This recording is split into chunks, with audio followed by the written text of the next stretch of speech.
उत्सव रसोई करके और उत्सव रसोई करके सेवा करो अति जोर और सुंदर साथ की सेवा करूं, इसके समान और दुनिया में कुछ नहीं है। वस्त्र भूषण पहनाई के और सबको बढ़िया बढ़िया वस्त्र पहनाऊं, खिलाऊं, सब सुंदर साथ बैठा रहे। हर कोई अपने अपने जो है कारोबार में ना जाए और रोजगार मत कमाए, मैं अकेला कमाऊं, इतना कमाऊं कि सबकी सेवा करूं। सेवा करो सब साथ, सब सुंदर साथ की सेवा हो। मोको धाम धनी क्यों सेवा करूं को मुझे राज्य महाराज ने सुंदर साथ की जिम्मेवारी सौंपी है, इसलिए ये सेवा भी जो है मुझे करनी है। इनके धन पकड़ाए हाथ, राज्य महाराज ने इनकी सेवा के सारा कारभार मेरे हाथ में सौंपा है। चलो माया में बैठ के और इस माया में बैठ के जो है सेवा वो करनी है। गाहा लेने अब लाहा ले रही, यही लाभ है माया में कि दुनिया तो सारी कमाती है बच्चे परिवारों के लिए, लेकिन मैं कमाऊं और सुंदर साथ की सेवा करूं। धाम में जाके पीछे तब परम धाम में जागेंगे तो मजा भी आएगा कि हाँ भाई माया में गए थे तो सुंदर साथ की सेवा की थी। ये न होए कब कि परम धाम में फिर सेवा का अवसर मिलना नहीं है। इस वास्ते इस बात को लूट होए करनी। स्वामी जी कहते हो सुंदर सा जी दिल में निश्चय कर लिया कि जितनी सेवा करके लूट लेंगे, लाभ ले लेंगे, ये लाभ फिर नहीं मिलना। इनसे प्रीत कीजिए, इस वास्ते सुंदर साथ से क्या करो, प्रीत करो, प्यार करो, व्यवहार करो, बुलाओ, उनके खूब सेवा करो, आत्म की चर्चा भी अवश्य करो। सगाई जान धाम अपनी। कौन सा नाता, संसारिक नहीं, परम धाम का नाता समझ करके कि हम सब की आत्मा एक है, एक घर है, एक धनी है, एक ही सब परम धाम है। सो सबे जाहिर में करो मनोरथ सब, और सबके मन की मैं इच्छा पूरी करूं। लाभ ले माया इस माया में जो है आने का लाभ ही तभी है धाम में बातें होवे तब जो है परम धाम में जाके बातें करने का मजा भी आएगा। ये अजमाइश साथ की। क्यों राज्य स्वामी जी कहते हैं राज्य महाराज हमें माया में आजमाइश कर रहे हैं। क्या या कमाक मुंह के बच्चे परिवार झूठे सरमतियों की सेवा करते हैं कि या परम धाम का भी नाता इनको कुछ याद है कि भाई दे कौन रहा है, देने वाला कौन है, राज्य महाराज ही तो हैं और उनके ही सेवा करनी है, तो फिर संकोच किस बात का है। करत हक सुभान राज्य महाराज माया में हमारी परीक्षा लेते हैं। मोमिन की माया में परम धाम की आत्माओं की माया के अंदर होत है पहचान होती है कि कौन मोमिन आके माया का जीवों की तरह से करता है, कि कौन धनी को सामने रख के सुंदर साथ की राज्य महाराज की सेवा करता है। ऐसा जान के दिल के अंदर सेवा करने लगे। रखा अपने पास ही। अब ये तो वजारत पे लगे हुए थे, अब कहने लगे भी सेवा करनी है तो रखूं किसको। एक सुंदर साथ जिसका नाम कांजी भाई था उसको नौकरी पे रख लिया। कहने लगे देख भाई एक तो तुम्हें मिलेगी पगार, दूसरा क्या कर कि मैंने सब सुंदर साथ को इकट्ठा करना है, तो तू बाजार से घी, खांड, दाल, चावल जितना रसोई का सामान है वो 100 बोरी, 50 बोरी और 203 देसी घी के, और बहनों के लिए जो कपड़े की गांठें, भाइयों के लिए जो वस्त्र पहनने की गांठें लाता रहे, और शाम को जो भी हिसाब हो बोल दिया करना, मैं हाथ की हाथ पेमेंट उन सेठों को करता रहूंगा, और सामान ला के मेरा घर खाली पड़ा है सब इसमें रखता चला जा। अब कांजी भाई ने कहा वाह भाई वाह, एक तो मिली सेवा और एक मिले पैसा, और क्या करना है फिर क्या कह दिया, देखो ये तो हो गई सुंदर साथ की सेवा भंडारे के लिए, और अखंड रसोई चलाते ही रहना है ताकि कोई भी सुंदर साथ पगार धंधा कारोबार में जाए नहीं, और सवेरे से उसके रात तक भजन कीर्तन परम धाम के गुण गाते रहे। दूसरा क्या करना कि बिहारी जी महाराज कौन है, धाम के धनी, उनके लिए इतने बढ़िया वस्त्र बना के लाना कि बाजार में उनके समान कोई हो ही ना, और क्या करना कि वो बिहारी जी महाराज तब खुश होते हैं जब उनका साला खुश हो जाए। उसका नाम था नागजी भाई। तो नागजी भाई को वो छोड़ा हथियार रखने का बड़ा शौक है। कहना एक तो वो ले देना, दूसरा खोली जो होगी ना उसकी, उसके ऊपर सोने के कीला जड़ा देना। तो नागजी भाई बड़े खुश हो जाएंगे। नागजी खुश हो गए तो उनका जीजा श्री भी खुश हो जाएगा बिहारी जी महाराज। बस फिर काम ठीक होएगा। अब बाकी सामान तो लाला के घर रखते गए। अब बाजार में कपड़ा लेने जाए तो जैसा उन्होंने कहा था वैसा कहीं ना मिले। दरबार में चले गए। कहने के मेरा ठाकुर जी बात यह, बाकी सामान तो घर में मैंने इकट्ठा कर दिया, घी भी, खांड भी, दाल चावल खूब भंडार भर दिए, सब कमरे जितने थे आपके भर दिए। घी भी मैं 200 टीन ले आया देसी, उस समय डालडा पालडा रिफाइन तो होते नहीं था, भर दिया। पर कपड़ा जैसा आपने कहा था वो मिला नहीं। तो मेरा ठाकुर कहते फिर क्या करें? कहने लगे मैं बताऊं, राजा की पोशाक जो आपके स्टोर में रहती है, आप तो मुख्य वजीर हो, वो दे दो और अपने नाम पैसे लिख दो। कहते बिल्कुल ठीक है। राजा की पोशाक पड़ी थी, जितने पैसे की थी अपना नाम लिख दिया। स्वामी जी ने 2 साल नौकरी की लेकिन पैसा एक भी नहीं लिया, क्योंकि बीच में एक प्रसंग आ गया था। बिहारी जी ने किसी को धर्म से निकाल दिया था, वो बेचारा मरमर्त रख के बैठ गया।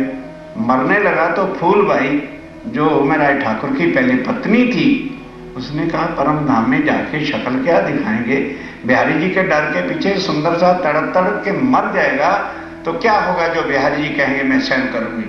उसको घर ले गई। घर ले जा करके उसको दूध और थोड़ा बहुत हल्का दिया, वो जीवित हो गया। अब ये बात बिहारी जी को पता चल गई कि अच्छा धामधनी का हुक्म, अपने को धाम ही धनी मान बैठे थे और ये फूलबाई ने टाल दिया। शाम को आए मेरा ठाकुर, हजूरी को कह जाए मेरा ठाकुर को अंदर नहीं आने देना। अब स्वामी जी हैरान भाई, मैं तो सिरे पगे लाग के सजा के गादी पर बिठा के आज्ञा लेके गया था। हजूरी को कहा भाई मेरा ठाकुर कहते हैं जाओ बिहारी जी से कहो मेरे से एक बात कर ले, फिर मैं मंदिर से चला जाऊंगा। जाके पूछा महाराज आपकी आज्ञा से मैं दफ्तर गया था ना वजारत का काम पर, तो फिर मेरे से क्या कसूर हो गया? कहने लगे तेरे से कसूर नहीं आ गया, तेरी पत्नी ने ये कसूर किया है। कहने लगे तो ये बताओ कसूर करे पत्नी और फांसी दो मुझे है, ये कहाँ लिखा है? पत्नी को 2 सजा जो देनी है।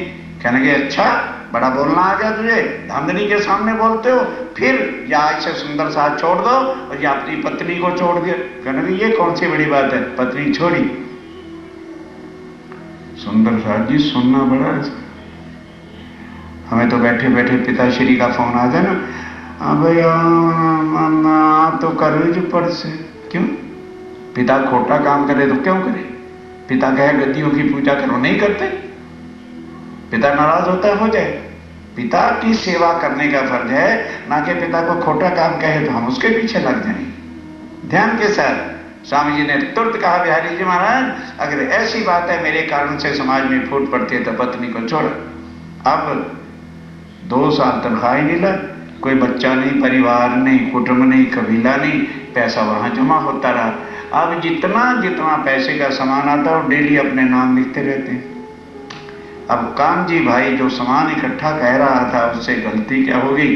कार्य कारण था, क्योंकि कुरान में लिखा हुआ है जब अल्लाह ताला दुनिया में आएंगे तो वो पहले जेल में, हफ्से की जेल में जाके बंद होंगे, वहां मिश्री की ईंटें गिरेगी, ये कुरान में लिखा है। वहां क्या होगा?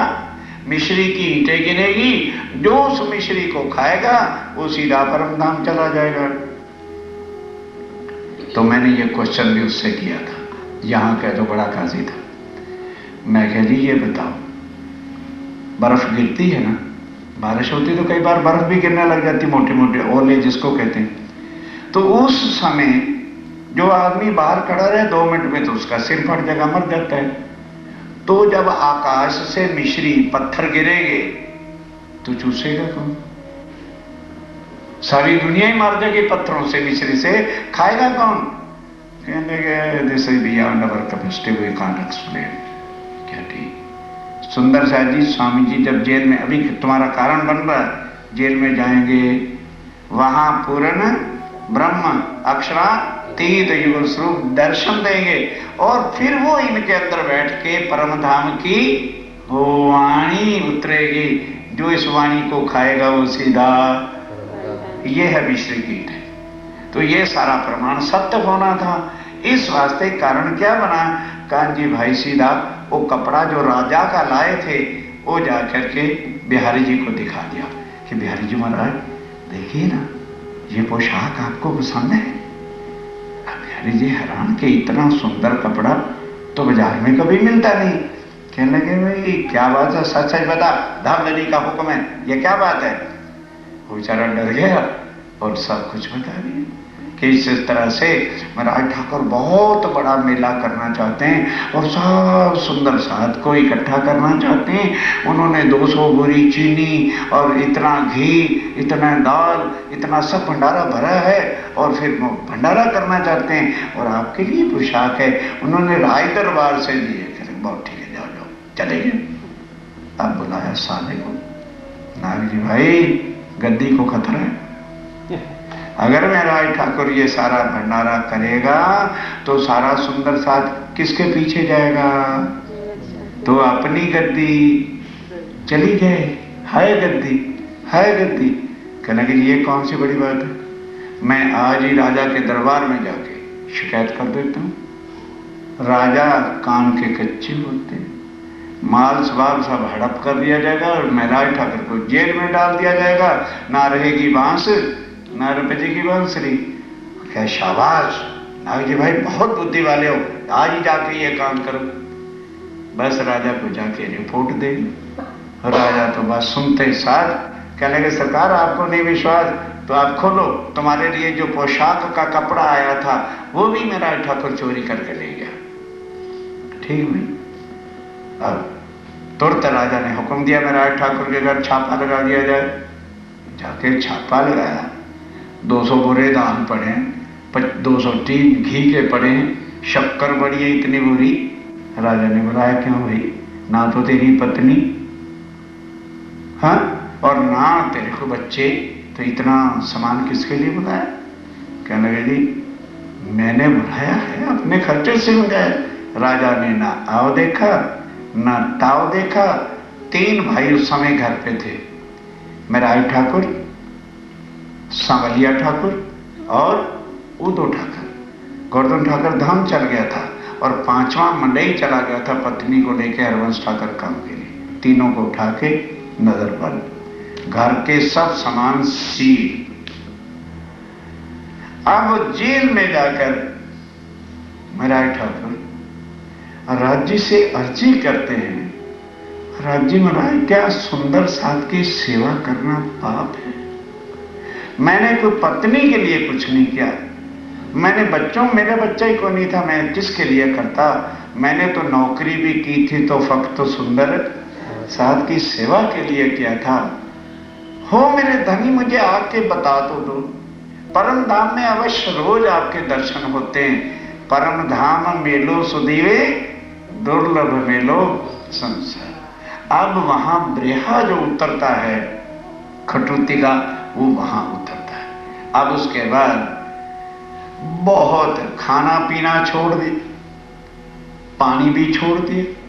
अब सांस केवल के ऊपर, कब तक जो है शरीर चल सकता है। देह की इतनी बुरी हालत हो गई कि बिल्कुल दर्द जर्द गर्द रद करे, बिल्कुल मिट्टी ही पड़ी हुई है, सांस आ रहा था।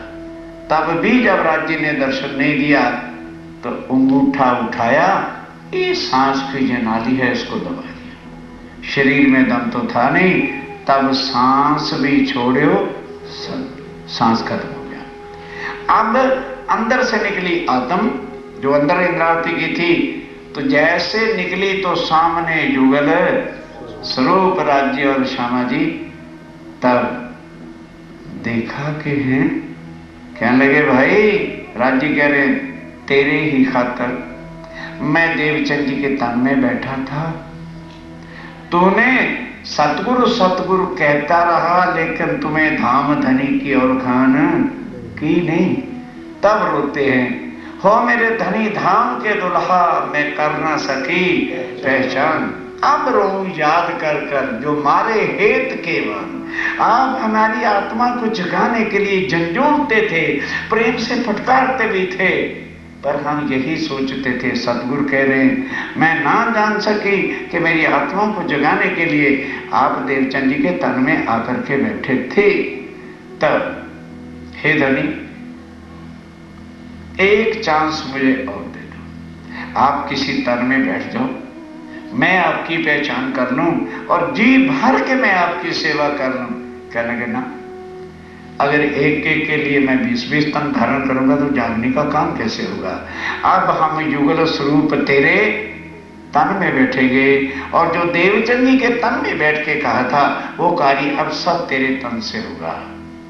फिर मर तो चुका था शरीर, अब राज्य ने काम लेना था, दोबारा जिंदा कर दिया, तो छुपाई क्या आती है, मैं तो अपना दे दिया, तुम ही राख्या जीव, दोबारा मुझे जिंदा किया, बल दे आप खड़ी करी, कछु कारज अपने पी। फिर राज्य महाराज ने अपना काम लेना था, इसलिए मेरे शरीर को जिंदा कर दिया और युगल स्वरूप अंदर विराजमान हुए। तब सबसे पहले श्री ठाकुरानी जी का श्रृंगार जो रास में धारण किया था, राधिका जी का श्रृंगार ने देखा, श्यामा जी का श्रृंगार, फिर राजी का श्रृंगार, और आत्माओं ने नित्य वृंदावन में कौन से वस्त्र क्या लीला हुई वो रास की रामते भी उतरी। अब रास ग्रंथ पूरा हुआ और खटरूती पूरी हुई और प्रकाश गुजराती पूरी हुई, हिंदुस्तानी कलश की 2 चपैया उतरी। अब साल हो गया, ध्यान देना। अब क्या होता है, राज्य अंदर है, रास की रामते उतरती हैं, तो आवेश में आकर के कभी कभी फिर ब्रिज की लीला, रास, क्योंकि रास हो रही है ना, तो रास की लीला होती है तो बांसुरी भी बजा देते हैं कभी कभी। अब जिस कमरे में बंद थे, ऊपर राजा की रानियां रहती थी, राजा ने जैसे महाराज ठाकुर को अंदर किया तो अहमदाबाद उनको टैक्स चुकाने के लिए जाना पड़ गया, क्योंकि वजीर तो अंदर हो गया, तो राजा को ही टैक्स चुकाने के लिए अहमदाबाद में जो है मुसलमान राज किया करते थे, तो हिंदू स्टेटों के ऊपर वो टैक्स लगाते थे, वो टैक्स चुकाने के लिए चले गए और अकाउंट का तो पता नहीं था, फाइलें बताते बताते उनको साल उधर लग गया। अब इधर रानियां जब सुनती हैं, अरे बांसुरी बजती है, तो आजकल तो शीशे वगैरह हो रहे हैं ना, तब कपाट में से थोड़ी जगह होती थी तो देखते हैं अंदर तो साक्षात श्री कृष्ण जी हैं, गोपियों की रास लीला हो रही है, ये तो भाई कोई अलौकिक शक्ति है। अब साल के बाद राजा आया, ध्यान के साथ चुपाई पकड़ते चलो। राजा आया, रानियों ने ऊपर खिलाया पिलाया, हाँ ये राजा साहब जल्दी से मेरा ठाकर को बाहर निकालो। अब रानियों ने वजीर को बुला के अकाउंट पूछा तो अभी भी बैलेंस बाकी था तनख्वाह में से, भले इतना सामान उन्होंने ले लिया था, फिर भी 2 साल की पगार होती ना, उसका बैलेंस अभी बाकी बचा हुआ। तो रानियां कहती हैं, एक तो बगैर सोचे समझे आपने महाराज ठाकुर को जेल में डाल दिया, तीनों भाइयों के घर का सामान कुर्की कर लिया है, और दूसरा मंगाओ रजिस्टर, अभी भी उसकी पगार का कैश इन हैंड है, फिर ऊपर से साल भर आ गया, और फिर उनके अंदर कोई अलौकिक दैवी शक्ति है और रात्र को ये लीला होती है, और हाथ जोड़ करके क्षमा मांग करके उन्हें बाहर निकालो और बड़े आदर सत्कार के साथ उनको घर को भेजो, नहीं तो फिर तेरा नाश होने वाला है। और राजा ने कहा अच्छा, डर गया।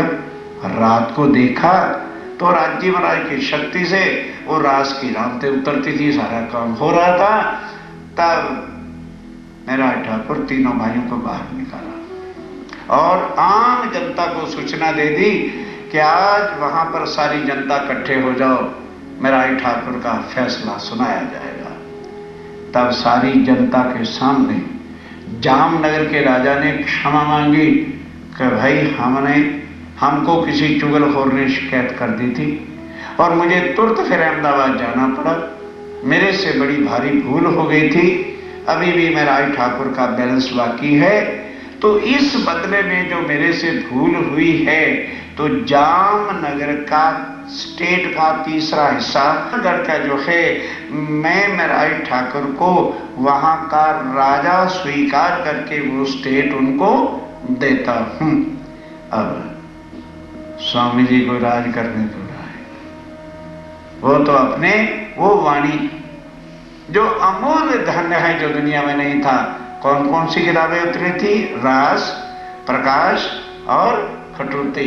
उसको सिर चढ़ाकर और बिहारी जी के चरणों में जाके लगे, एक खिलौता और सागर। अरे बाबा अभी कहाँ खिलौता सागर आ गया, अभी तो बिहारी जी के पगे लागते हैं। ए मेहंदी, ए ईसा, ए इमाम, देवचंद जी के बिहारी जी के पगे लागते हैं। इन बात की चुगली, वो तो चुगली हो गया, मतलब कर दिया के क्या कर रहे हो, आगे चलो पढ़ते क्या हो, फिर यहाँ से देखो, यहाँ पढ़ो।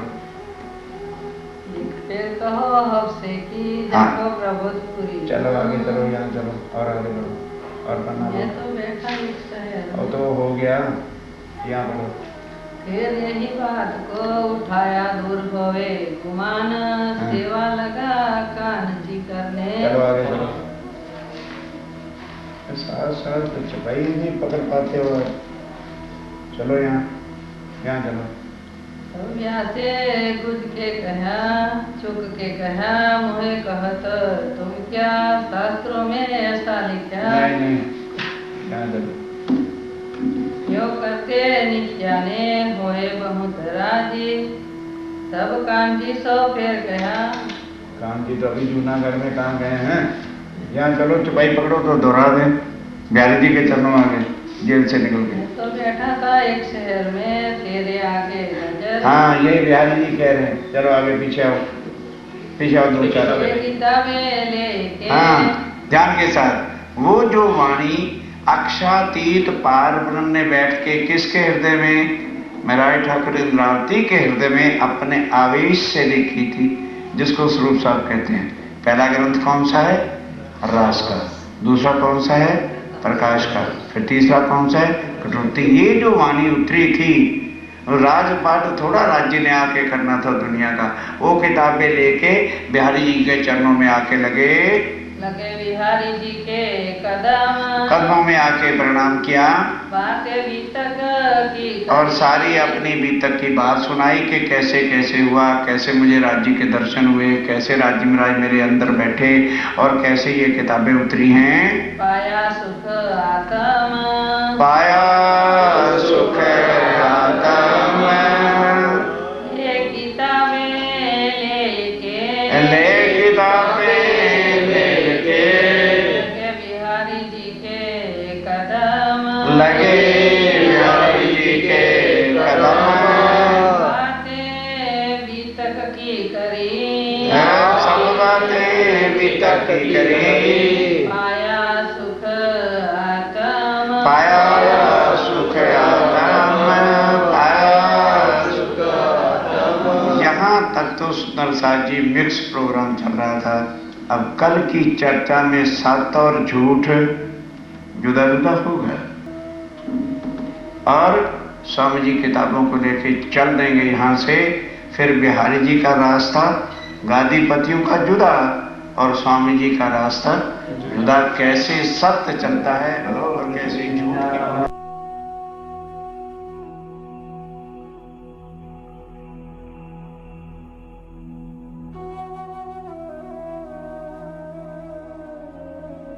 आनंद स्वामी बोलो श्री सतगुरु महाराज, बोलो श्री निजानंद संप्रदाय सर्व सुंदर सार।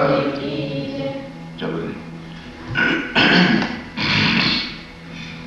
मामा जी कहे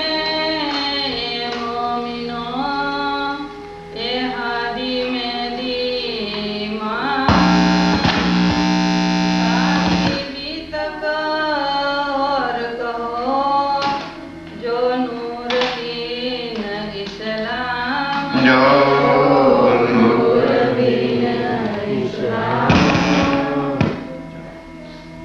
अब फिर कहो हफ्से की जाको प्रबोधपुरी ना 12 महीना अभी तक भई 1775 तमाम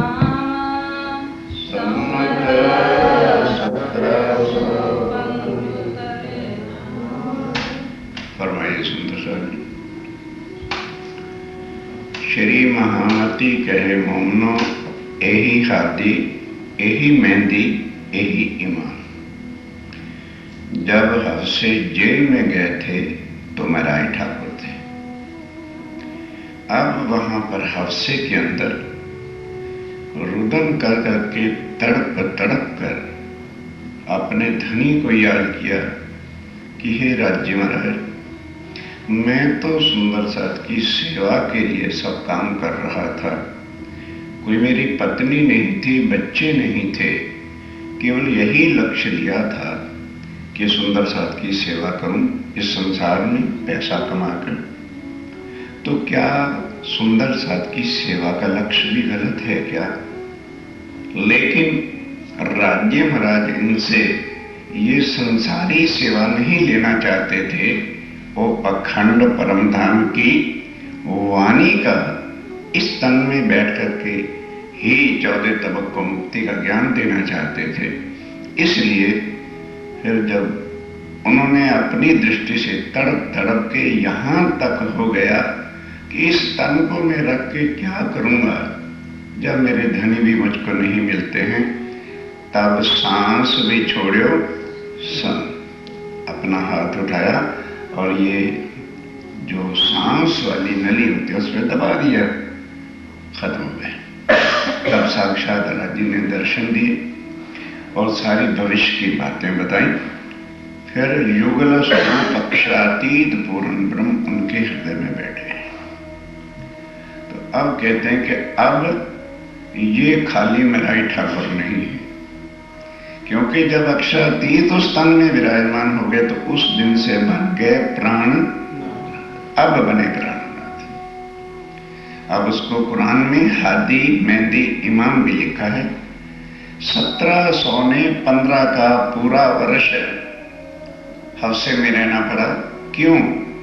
ध्यान से, जैसे ही हफ्से जेल में गए तो उधर कुतुब खान, सब जानते हो हिस्ट्री के हिसाब से कि पहले मुसलमानों का उस समय राज होता था और वो छोटी छोटी स्टेटें जो थी, राज्य जो थे, उन पर टैक्स लगा दिया करते थे।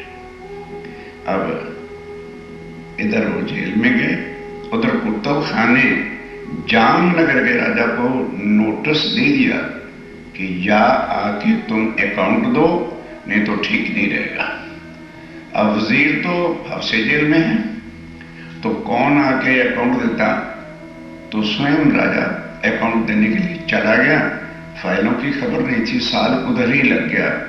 और साल के बाद आए तब रानियों ने सारा कुछ बताया, तो राजा ने अब बड़ी आदर सहित उनको बाहर निकाला, भरी सभा के सामने क्षमा मांगी और फिर सिरों पाव, बिल्कुल जैसा राजा राजे के साथ व्यवहार करता है इस तरह से उनको जुदा हुआ। अब वो किताबें जो उतरी थी राज्य महाराज की वाणी को लेकर के बिहारी जी के चरणों में पहुंचे, यहां कल चल रही थी। अब बिहारी जी की और उनकी आपस में क्या वार्ता होती है उसको सुनो। एक किताब में जो वाणी की उतरी थी, कौन कौन? रास, प्रकाश, खटुती, ये तीनों किताबें लेके बिहारी जी के चरणों लगे बिहारी जी के कदम, बिहारी जी के चरणों में आके शीश झुकाया, क्योंकि राज्य तो अंदर बैठे, तो अपने मुख से थोड़ा कोई कहता है कि मेरे अंदर राज्य महाराज बैठे। अब उस समय बिहारी जी महाराज तो धाम के धनी थे, गादी पर बैठे थे, जाके उन्होंने के चरणों में शीश झुकाया। बात अभी तक की करी। अब ध्यान देना, तब बिहारी जी ने पूछा, मेरा ठाकुर क्या हुआ? कोई कष्ट तो नहीं हुआ? कहने लगे जी नहीं, मैं तो अपने धनी को याद कर करके रोता। उन्होंने स्पष्ट अंदर आज बैठे हैं, झूठ थोड़ा बोलना किसी प्रकार का।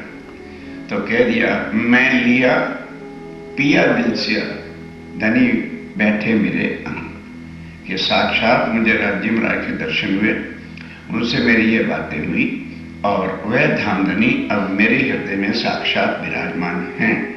और अब बिहारी जी आखिर गुजराती तो जानते थे, पहली 3 किताबें गुजराती भाषा में उतरी।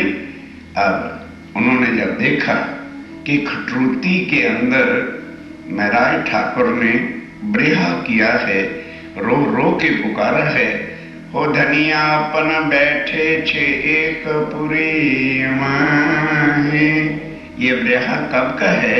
जब सतगुरुदेव चंद जी महाराज ने मुख पर कपड़ा डाल लिया था और जा करके उसी जामनगर के अंदर ही उनका सांवलिया ठाकुर भाई रहते थे, उसके घर चले गए थे। अब इधर सुंदर साथ उत्सव मनाते हैं, दिवाली आती है, होली आती है, सब पर्व आते हैं। अब सब सुंदर साथ एक जगह इकट्ठा हो रहा है, मेरा ठाकुर ही नहीं आते थे। तो उस समय राज्य से अर्जी गुजारते हैं, हे मेरे सतगुरु महाराज, आखिर मैंने ऐसा कौन सा पाप किया है? मैं और आप एक शहर में बैठे हैं, लेकिन मैं ऐसे नहीं आऊंगा, तुम्हें बुलाओ। फिर उसमें क्या आता है कि जब से हम परम धाम से निकले, तुम्हारे मेरे कई प्रकार की बातें हो चुकी हैं, मैंने सदा तुम्हें जीता है, मैं हारे नहीं दे रहा। भाई कुर्बानी है कि धनी अब भी तुम बुलाओगे तो मैं आऊंगी, वरना मैं नहीं आऊंगी। तो फिर जब कला जी के पास थे, किसने बुलाया? राज्य ने बुलाया। अब जब जेल में जाते हैं फिर रुदन करते हैं, वो शाम पीऊ पीऊ करूं रे पुकारी। ये रेहा जो है ये हफ्से जेल का। तो वहां पर कहते हैं, धनी ना आओ, तुम्हें आना पड़ेगा। आगे क्या था, तुम बुलाओ तो मैं आऊंगी। अब मैं बुला रही हूं, तुम्हें जेल में आके दर्शन देना पड़ेगा। मैं जानती हूं कि तुम्हें किस तरह से जीता जाता है। परम धाम से ब्रिज में आए, मैं जीती। रास में जो मैंने चाहा तुम्हें करना पड़ा, मैं जीती। और तुमने मेरा प्रणाम स्वीकार नहीं किया था, मैंने कहा धनी तुम्हें बुलाना पड़ेगा। ये दम है ना, राज्य को नाच नचाती है विभ्रांति। और तुमने बुलाया था, अब मैं कह रही हूं तुम्हें यहां आके दर्शन, जेल में ही आके दर्शन देना पड़ेगा।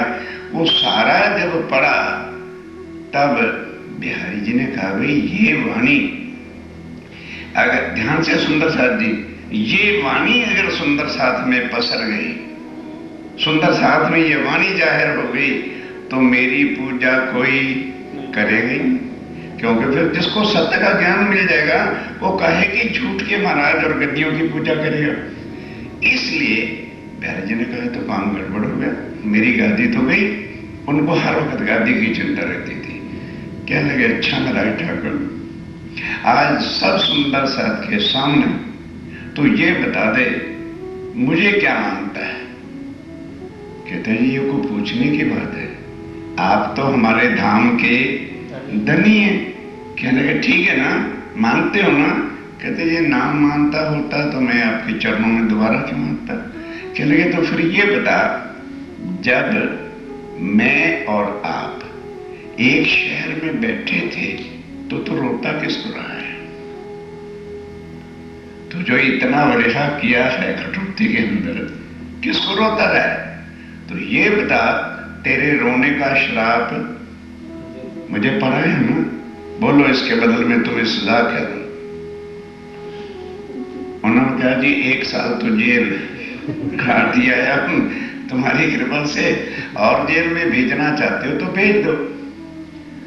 उन्होंने कहा, नहीं, आखिर तो मेरी प्यारी प्यारी अमना है ना, तो हम ऐसा तो नहीं करेंगे, लेकिन देख ये फाइनल बात है, ये वाणी चुपचाप रख दो। मैं जानता हूं तुझे मेरा ठाकुर कि तू वजीर रहा है और तुझे कविता बनाने का ढंग आ गया है, रख दो इसको। जब मैं साक्षात धाम का धनी हूं तो रोता किसको रहा? अच्छा भाई, रख दिया। तीनों किताबें लेके बिहारी जी ने रख दी। सुंदर साथ तड़प रहा था कि हाय हमको वाणी सुनने को मिले।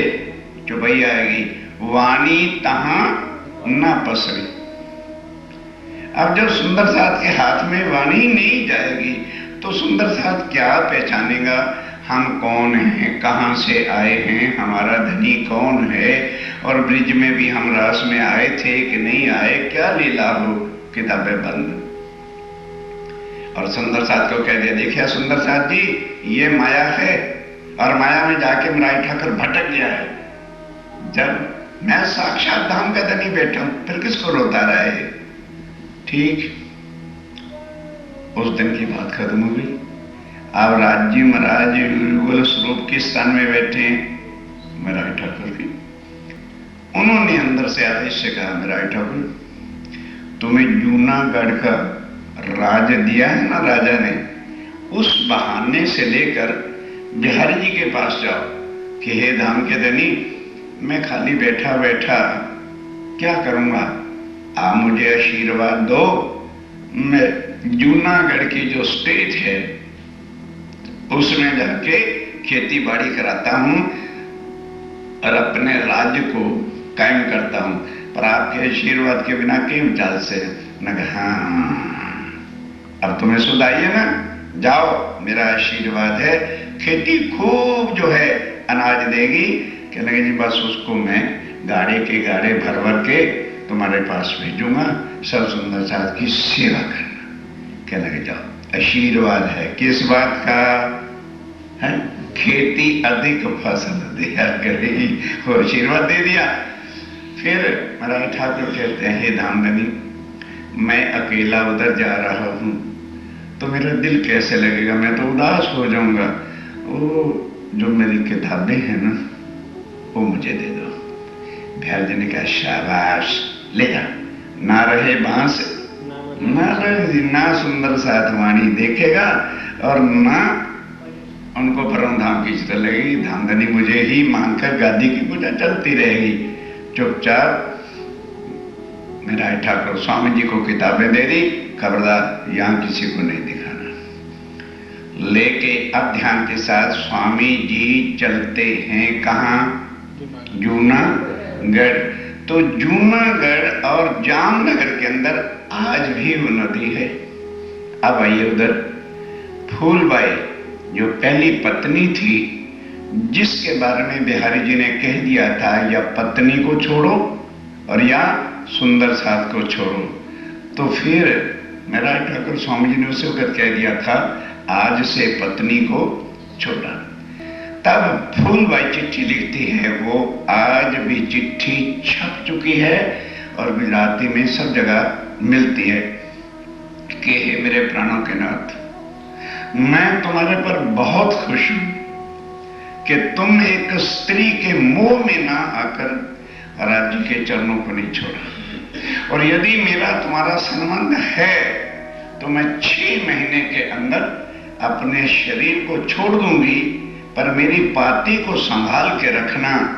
मैं इसके बाद मेरी आत्म किसी ना किसी सुंदर से सुंदर कन्या के हृदय में बैठूंगी, और जब तक आप मिलोगे नहीं मैं भी कहीं शादी नहीं करूंगा। अब वही फूलबाई की आत्म जूनागढ़ के रास्ते में कुटिया गांव है, गांव का नाम कुटिया, उधर गुजरात।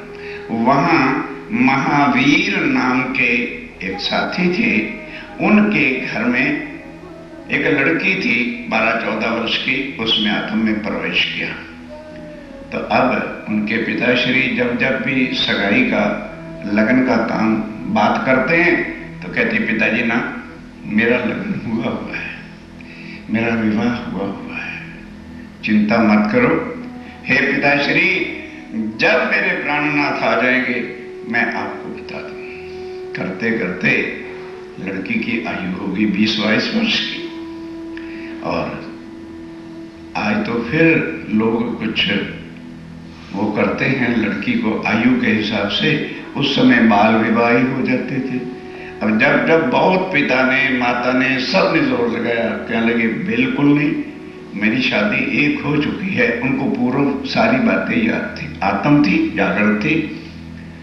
अब ध्यान देना, स्वामी जी जब जामनगर से राजकोट जाते हैं तो बीच में नदी आती है। रात पड़ गई, पग यात्रा कर रहे थे, रात को वहीं नदी के किनारे ठहर गए कि सुबह नहा धो के आगे जूनागढ़ नजीक है, वहां मैं चला जाऊंगा।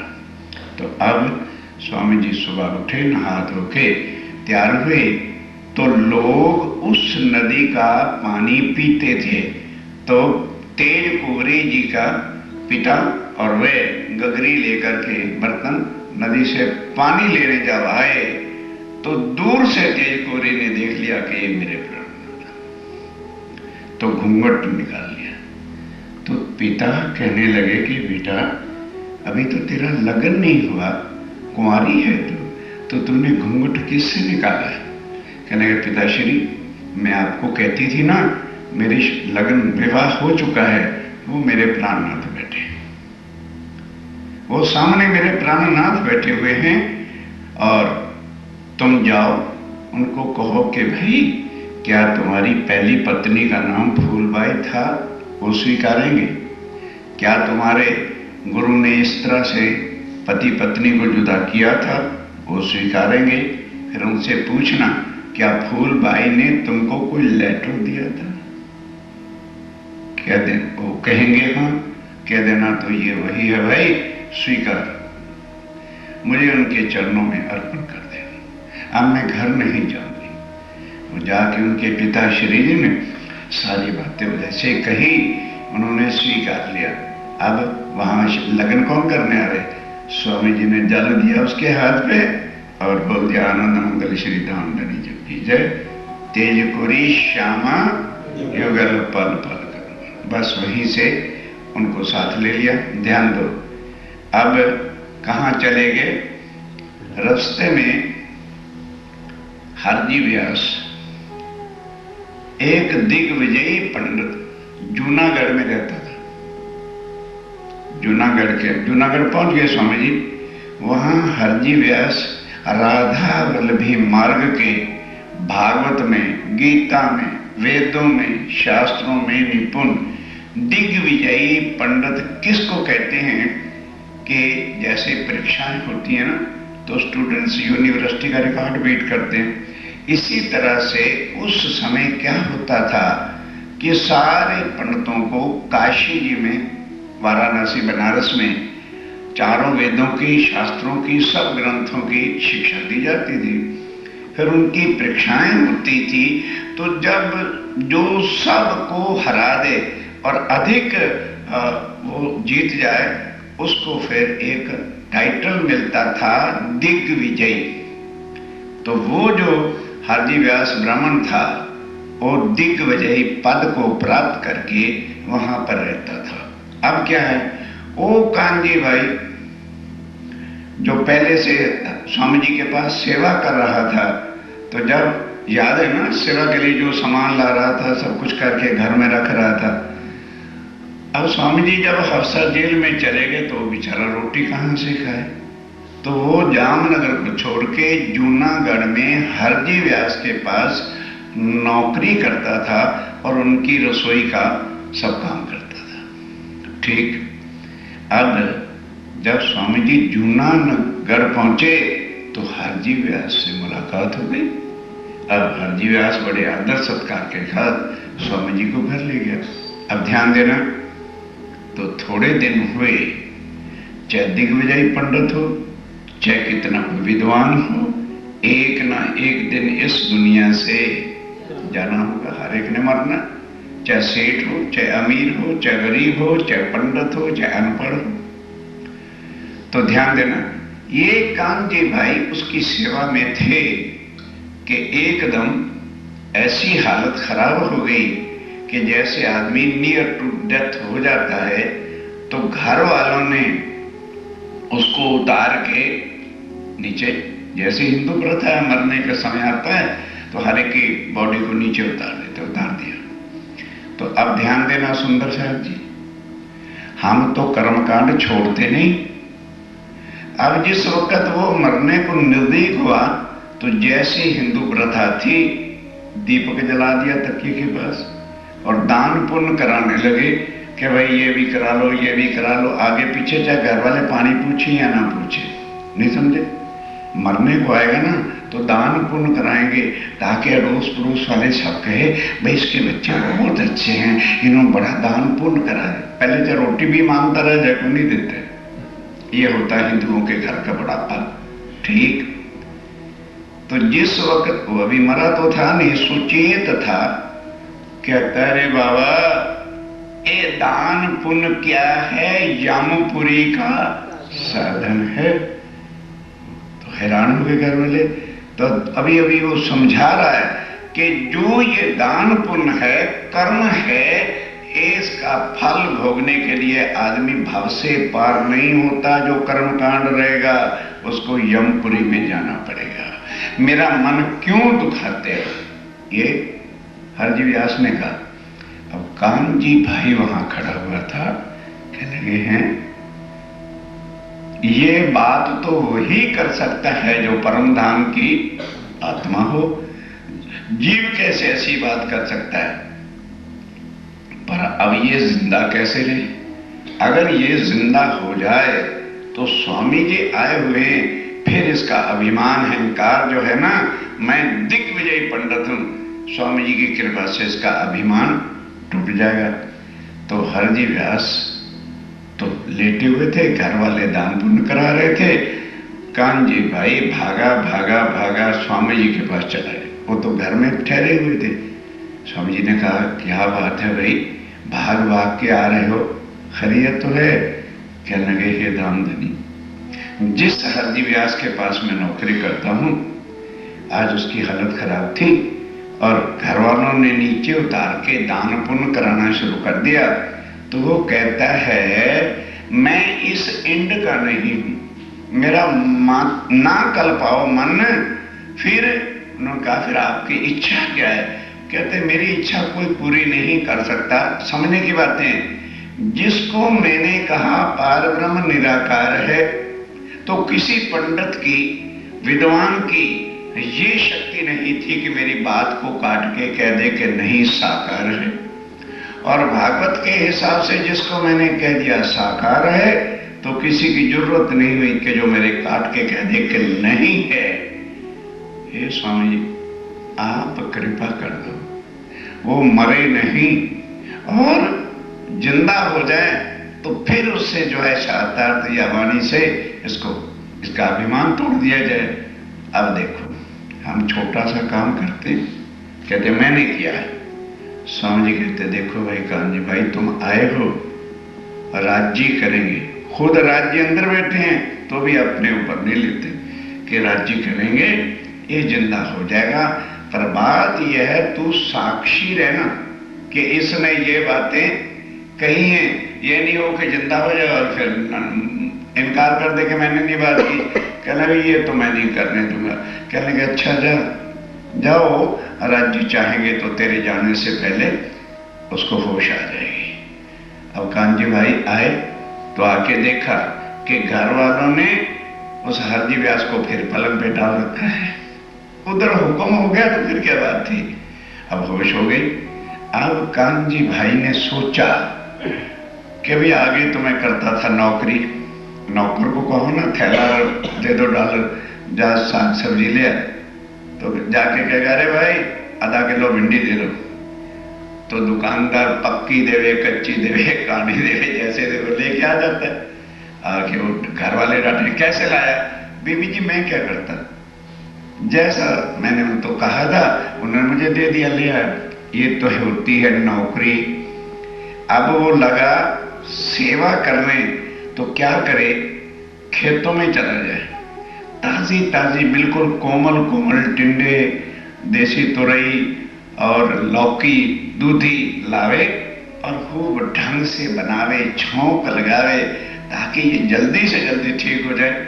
अब जब ताजी ताजी वेजिटेबल होगी तो तंदुरुस्ती को, स्वास्थ्य को तो बट नेचुरल है, ठीक करेगी। तो एक दिन हरजी व्यास कहता है ओ कानजी भाई, अगर कोई इस समय मुझे 1000 रुपया भी रख कर मेरे सामने पगे लगता तो शायद उसकी इतनी बड़ी भीड़ से भी मैं प्रसन्न ना होता। मैं आज प्रसन्न हूं तेरी सेवा पर, जो तू मुझे रोज इस तरह की ताजी ताजी सब्जियां ला ला के खिलाता है, जिससे मेरा स्वास्थ्य ठीक हो गया है। इसके बदल में जो कुछ तू मांग, मैं तेरी इच्छा पूरी करूंगा, ध्यान दो। तो कान्ह जी कहते हैं, हे हरजी व्यास महाराज, मुझे पूर्ण विश्वास है कि आप मेरी इच्छा पूरी करेंगे, और मैंने मांगना भी है, पर अभी नहीं। आप जरा और स्वस्थ हो जाओ, आपकी हेल्थ ठीक हो जाए, फिर मांग लूंगा मैं किस दिन। याद रखना, मैं मांगूंगा अवश्य। फिर कुछ दिन और बीत गया, स्वास्थ्य ठीक हो गया, घूमने फिरने लगे हरजी व्यास महाराज, ठीक हो गए जब, तो फिर कहा, ले भाई कान्ह जी भाई, अब मांग ले। कहने लगे, महाराज ध्यान दो, जिस दिन आप बीमार पड़े थे ना, और तुम्हारे घर वालों ने जमीन पर उतारा था, उस दिन कोई साधु महात्मा मेरे पास आ गया और उसने कहा, भाई हरजी व्यास की तुम सेवा करते हो? मैंने कहा, जी हाँ। तुम कैसे आए हो? कहने लगे, भाई ओ कान्ह जी भाई उनको बता रहा है कि वो काशी जी गया था, किस लिए? अपनी आत्मा का कल्याण करने के लिए। तो सबने यही कहा था कि हरजी व्यास के बिना तुम्हारे को आत्म कल्याण का कोई मार्ग बता सकता नहीं। और उसके बाद वो मथुरा वृंदावन गए, वहां के पंडितों ने भी कहा कि श्रीमद् भागवत के वेद हरजी व्यास के बिना कोई नहीं बता सकता। प्रयागराज गए तो उन्होंने भी कहा, तुम्हारी आत्म का कल्याण करना है तो सीधा हरजी व्यास के पास चले जाओ। तो वो पूछते पूछते मेरे घर आ गए, ध्यान दो। तब उन्होंने जब मेरे से पूछा तो मैंने उस साधु महात्मा से प्रार्थना किया था, ऐसा महात्मा तुम्हारी इच्छा तो पूरी हो जाएगी, पर किसी तरह कृपा करके कान्ह जी भट्ट को जीवित कर दो, मरे नहीं वो हरजी व्यास को, तो फिर मैं तुम्हारी मुलाकात करा दूंगा।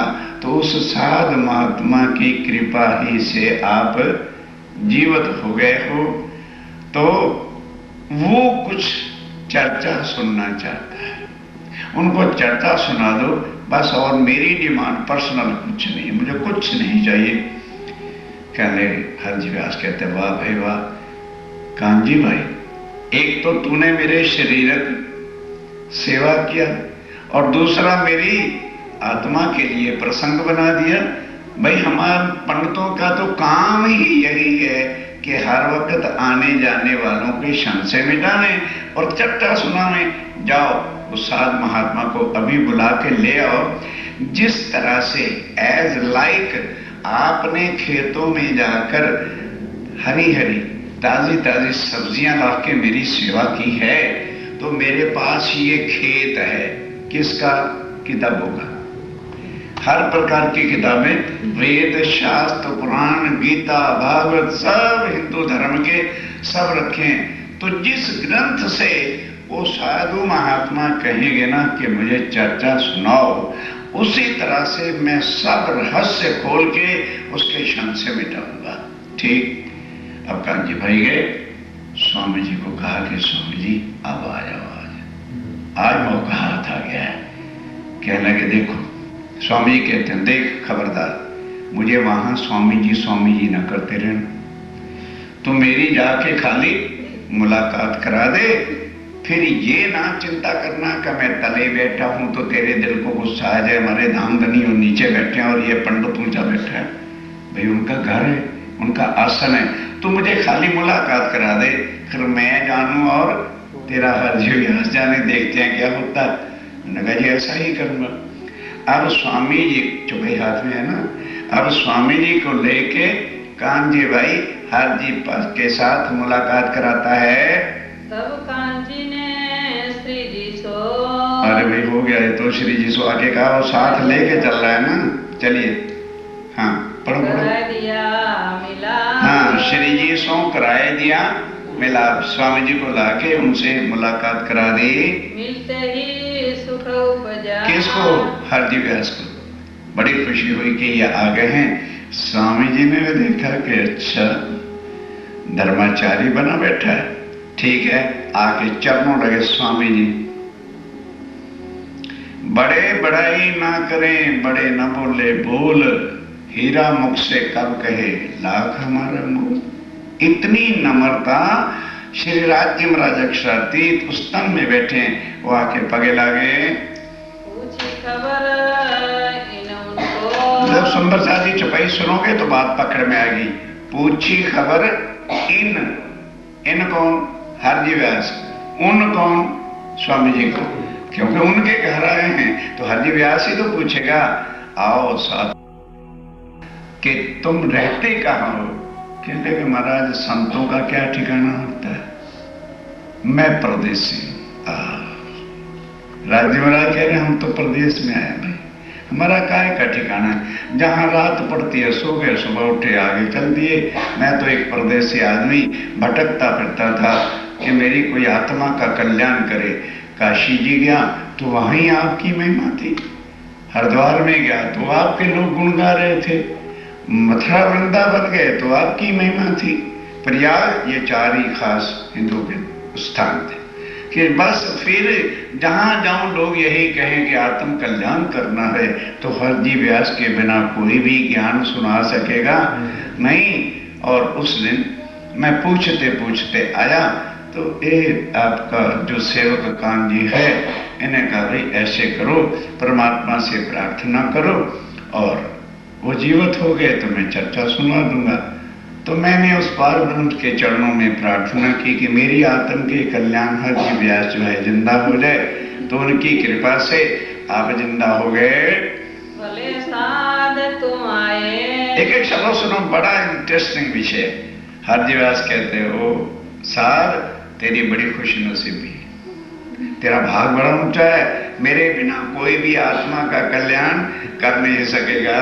मैं चर्चा सुनाऊं तुमको। कहने लगे भाई मैं हरजी व्यास इनको जो है कांजी भाई को शब्द दे चुका हूं, अब तुम ये बताओ किस ग्रंथ की चर्चा सुनना चाहते हो। जिस तरह से मैं तेरा कोई संशय बाकी नहीं रहने दूंगा, जो भी तुम प्रश्न कहोगे मैं सब प्रश्नों का उत्तर देगा। तो स्वामी जी कहते हैं कि महाराज वेद शास्त्र पुराण तो ध्यान दो सुंदरचारी, निराकार तक का ज्ञान देते हैं, लेकिन श्रीमद् भागवत जो है वो योग माया तक का अखंड ज्ञान देती है। इसलिए कृपा करके मुझे श्रीमद् भागवत की चर्चा सुनाओ। अब क्या होता है? सुनत मास दो हुए। सुंदर सा जी 2 महीने बराबर स्वामी जी अब उन्होंने तुरंत अपने घर के पास ही जहाँ रहते थे कांजी को, ए कांजी इनको सेपरेट रूम दे दो और इनकी खूब सेवा करो। बस वो कांजी भाई जैसे कोई अजान व्यक्ति होता है जाके गए, महाराज ये तुम्हारा रूम है, सामान है। पहले से उसने पलंग वलंग तो डाल ही रखा था, कह आप इसमें रहो और आप जानो पंडित जी महाराज जाने। अब सुबह ही उठ के हरजी व्यास नहा धो के तख्त पे बैठे, स्वामी जी श्रोता की दृष्टि से आके तले बैठे। अब श्रीमद् भागवत के पहले स्कंद से लेकर 9वें स्कंद तक संसारे बातें, संसार की सृष्टि कैसे हुई, 84 लाख योनियां क्या होती हैं, किस किस राजा ने क्या क्या तपस्या की, उनके कितने कितने पुत्र हुए, राज कैसे भोगा, 9 स्कंद में श्रीमद् भागवत के यही है। अब जब 9वां स्कंद आगे शुरू होता है तो वहां कृष्ण लीला, मथुरा में जन्म होना, गोकुल में आना, फिर लीलाओं का वर्णन है। और 10वें स्कंद के अंदर अखंड रास का वर्णन आता है। 2 महीने तक 9 स्कंद तक 9 ये चर्चा होती रही। स्वामी जी चुपचाप सुनते रहे कि इसमें क्या प्रश्न करूं, आगे की बात आएगी तो फिर इसको पटकूंगा मैं उठा करके। तो 2 महीने तक तो बिल्कुल शांति से बैठ के एकाग्रचित, ये नहीं माना लगा तो उबासियां करने लगे या इधर उधर करने लगे ना, एकदम अलर्ट। ताकि इसके दिल में किसी प्रकार की शंका ना आ जाए। इसलिए एकाग्रचित्त होकर बैठ के चर्चा सुनते रहे। दो राजी भये मगन। और स्वामी जी भी मगन होके चर्चा सुन रहे हैं एकाग्र होके। और हाजी व्यास भी कह रहा है भाई इस जैसा श्रोता को नहीं आया मेरे पास। वो भी खूब भेद खोल खोल करके भागवत के समझा रहे हैं। एक दिन थोर नारायण। अब आ जाओ जरा ध्यान के साथ बोलो श्री प्राणनाथ। श्रीमद् भागवत के 10वें स्कंद के अंदर विराट का महाप्रलय में नाश कैसे होता है और आदि नारायण का स्थान क्या है। आदि नारायण के स्थान का वर्णन आ गया। ताके कहे वचन। उसका भेद खोल करके हरजी व्यास ने बताया। एक हीरे का मंदिर। हाँ ध्यान दो क्या बताया कि आदि नारायण कहाँ रहता है। ये श्रीमद् भागवत के हिसाब से हरजी व्यास बता रहे हैं। स्वामी जी ने पूछा जी ये स्थान कहाँ पर है। कहने लगे भाई ध्यान दो इस दुनिया से परे एक हीरे का मंदिर है। ध्यान देना। और वो हीरा डायमंड कितना बड़ा है 84 लाख योजन का है। इतना एक ही हीरा है। समझ लग रही है। अपने यहाँ तो डायमंड छोटा छोटा कटका होता है ना। भागवत में क्या लिखा है कि वो स्थान जो है अखंड। ध्यान दो वो कितना बड़ा मंदिर है 84 लाख योजन का है और उसमें वो रहता है। एक ठोर है किनकी। अब स्वामी जी ने कहा महाराज ये बता दो ये जो ठिकाना आपने अखंड बताया है नोट करो। ये जो अखंड स्थान आपने बताया है ये किन की ठिकाना है और कहां पर है। सो मोहे कहो सुकन। आज 2 महीने के बाद जो है उन्होंने प्रश्न किया कि कृपा करके ये स्थान मुझे समझा दो क्योंकि यही तो अखंड स्थान है जहां मैं जाना चाहता हूं। तब जवाब व्यास ने दिया। तब हरजी व्यास ने क्या उत्तर दिया। होय के दिल मगन। बड़े मगन होकर के कि शाबाश हे साधु महात्मा तू अवश्य अपनी आत्मा का कल्याण करेगा। देख 14 लोक हैं और 5 तत्व हैं और 3 गुण हैं। 5 तत्व कौन से हैं जल वायु अग्नि पृथ्वी आकाश। 3 गुण कौन से हैं रजोगुण तमोगुण सतोगुण ब्रह्मा विष्णु महेश। और 4 प्रकार की प्रलय ये श्रीमद् भागवत के हिसाब से हरजी व्यास स्वामी जी को समझा रहे। एक होती है नित्य प्रलय, एक होती है नियमित प्रलय, एक होती है प्राकृत प्रलय और एक होती है महाप्रलय। स्वामी जी ने कहा महाराज इसका भेद क्या होता है। कहने के भाई नित्य प्रलय तो वो होता है जो डेली संसार में जीव जन्मते हैं और अपनी आयु भोग के मरते हैं डेली की डेथ। और नियमित प्रलय वो है कि जीव यहाँ कर्म कांड का पालन नियम करना पड़ता है।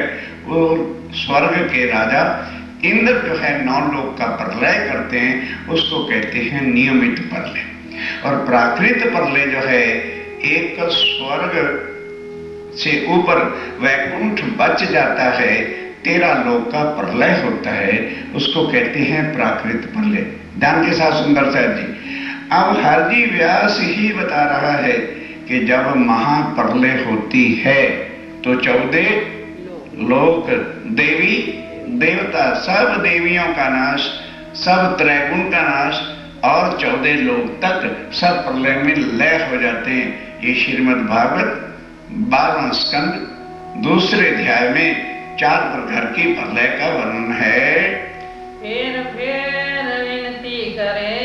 बस अब जब ये कहा कि 14 लोक का महाप्रलय में नाश हो जाता है और उससे आगे वो अखंड स्थान है।